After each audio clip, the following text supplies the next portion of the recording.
বদরের হাতিয়ার, খন্দকের হাতিয়ার, খাইবরের হাতিয়ার, শাপলা সত্রের হাতিয়ার। আমরা শাপলা সত্তর করেছিলাম কোন সরকারের বিরুদ্ধে নয়,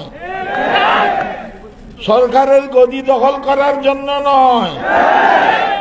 শাপলা সত্তর করেছিলাম শুধুমাত্র বিশ্বনবী মুহাম্মদ সাল্লাল্লাহু আলাইহি ওয়াসাল্লামের ইজ্জত সম্মান রক্ষা করার জন্য।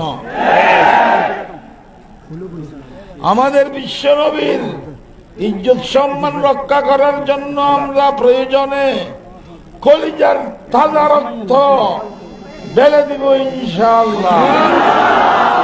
তৈয়ার আছেন তো? শহীদ হওয়ার জন্য তৈয়ার আছেন তো? শাহাদাত বরণ করার জন্য তৈয়ার আছেন তো? রক্ত ছাড়া কাজ হবে না। আল্লাহ তাআলা তৌফিক দান করুন।